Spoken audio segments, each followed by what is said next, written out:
Hi guys, welcome to another podcast for NCHM CT JEE. Today we have Shantanu. He got selected for the IHM Goa. 770 rank hai, and score is nothing but 654. He joined us for the online program and he's from Wardha, Maharashtra. Shantanu, once again, congratulations. Thank you, sir. How are you?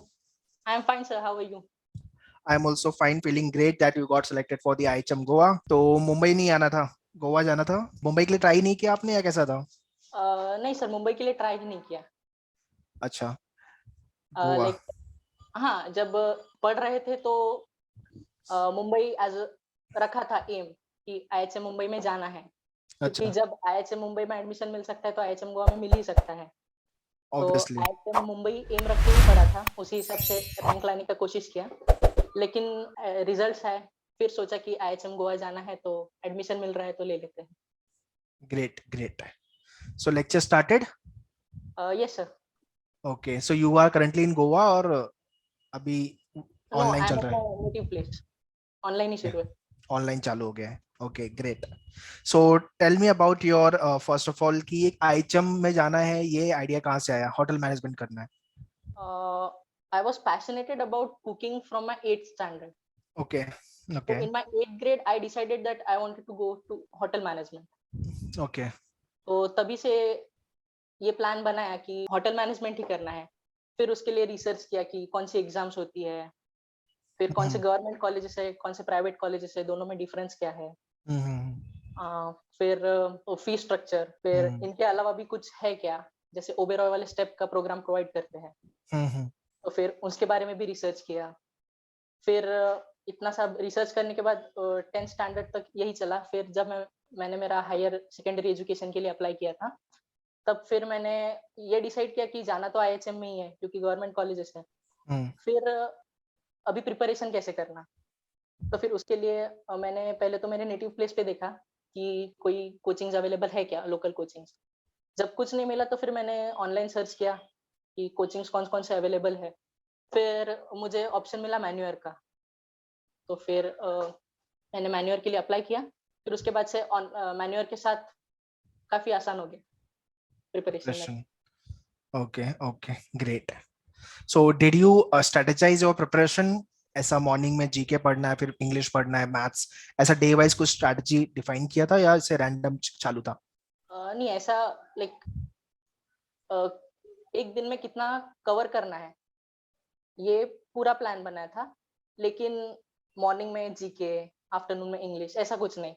Like जब जो मन होता था वो शुरू था। लेकिन morning में मैंने कभी मैथ्स या कोई और सब्जेक्ट नहीं किया। मॉर्निंग में I did only English. Okay, only English. As I keep on saying कि मॉर्निंग में इंग्लिश करोगे तो फ्रेश रहेगा. हाँ। Right, right. So overall out of the 5 section, कौन सा सेक्शन काफी इजी लगा प्रिपेयर करने में? कौन सा सेक्शन टफ लगा? और टफ लगा तो उसको कैसे मैनेज किया प्रिपरेशन को लेके? तो प्रिपरेशन की अगर बात करें, तो अगर प्रिपरेशन में सबसे इजी टॉपिक होता है service sector aptitude, because that's all about your attitude. Like day to day life में तुम कैसा बिहेव करते हो, लोगों के साथ तुम्हारा इंटरेक्शन कैसा है, फिर तुम सिचुएशंस को कैसे हैंडल करते हो, तुम्हें डिसीजन मेकिंग कैपेसिटी है या नहीं है। लाइक ये जो तुम्हारा डे टू डे लाइफ है, इसके ऊपर ही पूरा सर्विस सेक्टर एप्टीट्यूड बेस्ड है। इसी के ऊपर क्वेश्चंस आते हैं। The best part of preparation is कि सर्विस सेक्टर एप्टीट्यूड बहुत इजी है। It's more of a decision making psychometric type of the questions. ये सर्विस एप्टीट्यूड आपका. हाँ। और फिर अगर सबसे डिफिकल्ट बोला जाए तो I am a maths phobic guy, so maths was difficult for me. But then when I went through syllabus, then I came to know that the portion of NCHM JEE is all about elementary mathematics. So that was a good thing for me कि जो कुछ भी आता है elementary mathematics तक ही आता है, उससे ऊपर कुछ नहीं आता। फिर वो एक प्रॉब्लम सॉल्व हो गया था। फिर आपका इंग्लिश लैंग्वेज जो है वो एक बहुत कॉम्प्लिकेट सब्जेक्ट है।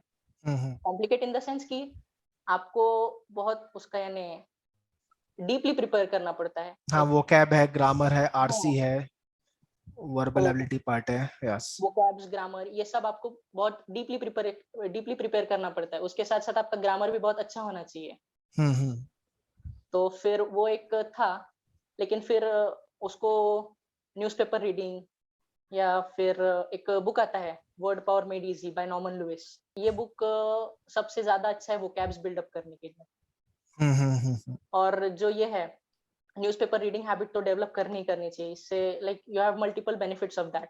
तो तुमको इंग्लिश लैंग्वेज के लिए तुम जो वोकैब्स बिल्डअप करने वाले होते हो वो तो होता ही है। उसके बाद तुमको रीडिंग कॉम्प्रिहेंशन के लिए रीडिंग हैबिट डेवलप होती है।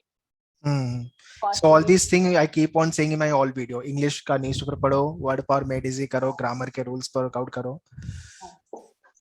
Okay okay. और फिर जो करंट अफेयर्स का जो सेक्शन होता है उसके लिए भी बहुत हेल्प होता है न्यूज़पेपर रीडिंग से।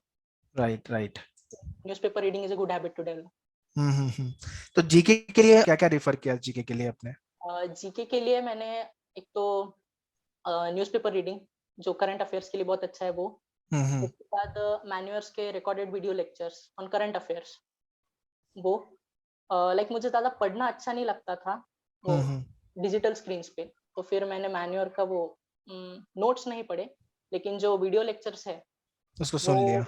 हाँ वो देखे, उनको सुना। Okay okay. So this is what about the preparation part. Any kind of a hurdle or the obstacle you came across while you were preparing? ऐसा ही टाइम आया था कि भाई अब पढ़ने का मन नहीं कर रहा है तो अब लगता है नहीं होगा, छोड़ देते हैं, ऐसा कुछ? बहुत बार हुआ है क्योंकि I was preparing for my entrance exam while I was in college. तो 12 बोर्ड्स के साथ साथ ये सब करना, लाइक 12th के जो सब्जेक्ट्स है, I was a science student, I opted for PCB, physics came and bio. So physics chemistry bio ये एक डिफरेंट सब्जेक्ट है बोर्ड पे, एंट्रेंस का सिलेबस पूरा डिफरेंट। सो एक दिन में तुमको 12 से 13 सब्जेक्ट्स का पढ़ाई करना पड़ता है to clear your boards and entrance as well. तो फिर वो एक प्रॉब्लम था कि कैसे होगा, लेकिन फिर बोर्ड्स के लिए कम टाइम दिया as the aim was to just pass boards. Okay. So उसके लिए बहुत कम टाइम दिया। अच्छा, और एंट्रेंस में ज्यादा? हाँ एंट्रेंस में ज्यादा टाइम दिया क्योंकि उसके बेस्ड ऑन एंट्रेंस एडमिशन होने वाला था। और जस्ट बोर्ड्स का प्रिपरेशन करने का एम इतना ही था कि एंट्रेंस के एलिजिबिलिटी क्राइटेरिया को सेटिस्फाई करना है, फुलफिल कर रहे हैं। Right right. Just want to add here, just to avoid this, it's better कि 11 से प्रिपरेशन चालू कर दो, वुड बी मोर बेटर। हाँ। जब मैंने सोचा था कि प्रिपरेशन करना है तो मुझे ऐसा किसी ने गाइड नहीं किया था कि 11 से प्रिपरेशन स्टार्ट कर दो या ऐसा कुछ। तो फिर मैंने अपना नॉर्मली शुरू किया था। But for upcoming candidates I would suggest कि 11 से प्रिपरेशन शुरू कर दो। बाय द वे बोर्ड में कितना स्कोर आया? 70%। सॉर्टेड है। फर्स्ट क्लास वहां पे भी और यहाँ पे भी, we got selected for the IHM Goa. Great great. So overall जो प्रिपरेशन की थी अपने मैन्यूअर से और जो रियल एग्जाम लिखा, कितना हेल्पफुल था? काफी बहुत ज्यादा हेल्पफुल था मैन्यूअर का और इसका, क्योंकि मैन्यूअर के हैंडआउट शीट सॉल्व किए थे मैथ्स के प्रिपरेशन के लिए, फिर इंग्लिश के लिए एक्सरसाइज सॉल्व किया था, उनके वीडियो लेक्चर्स देखे थे, और मैन्यूअर के मॉक टेस्ट सॉल्व किए थे। एट लास्ट जब प्रिपरेशन हो गया था, जब एग्जाम पास में आ रहा था एग्जाम डेट, तब प्रिपरेशन तब करके कोई फायदा नहीं होता है, क्योंकि एग्जाम से पहले तुमको कॉन्फिडेंट होना पड़ता है कि तुम एग्जाम लिख सकते हो, और तुमको बस वो कॉन्फिडेंस आना चाहिए। अब तक जितना प्रिपरेशन कर लिया उतना बस हो गया, अब तुमको एग्जाम लिखना है और उसमें अच्छा करना है। तब मैंने प्रिपरेशन स्टॉप कर दिया और मॉक टेस्ट देना शुरू किया। What was the highest score in the mock test? 600। अच्छा, 600 हाईएस्ट था। और एग्जाम में आया है आपको 654, राइट है?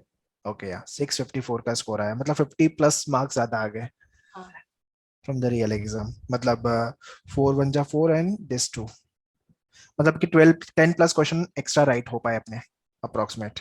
ठीक है, ग्रेट। सो व्हाट टिप्स और the suggestion you want to give to upcoming year aspirant, अभी 2022-23 का एग्जाम लिखने वाले हैं? Okay, so first tip is that be cool, believe in yourself, क्योंकि कोई भी एग्जाम तुमसे बड़ा नहीं है, जो भी हो तुम ही को करना है। प्लान योर थिंग्स कि आज मेरे को इतना इतना करना है, स्ट्रेटेजाइज योर हार्ड वर्क, कि स्मॉल स्टेप्स लो कि आज मुझे इतना करना है, मैं इतना करूंगा, उसके बिना उठो ही मत। और फिर जो भी डिसीजन तुम लेते हो वो डिसीजन पूरा करो, एक स्मॉल डिसीजंस पूरे करते जाओ, स्मॉल एम्स अचीव करो, अल्टीमेटली तुमको बिग एम अचीव करने से कोई नहीं रोक सकता। Great. So basically confident about yourself, अगर आप अपने ऊपर कॉन्फिडेंट हो तो anything you can achieve in life. हाँ। Alright, guys. So that's all in this podcast. So Shantanu, thank you for coming and sharing your brief information, brief details, your brief experience, how you cracked the NCHMCT JEE exam. So guys, more podcasts will be coming up like this. So be connected with the channel, and that's all in this podcast. Shantanu, thank you and bye-bye. Thank you, sir. Bye. Yeah.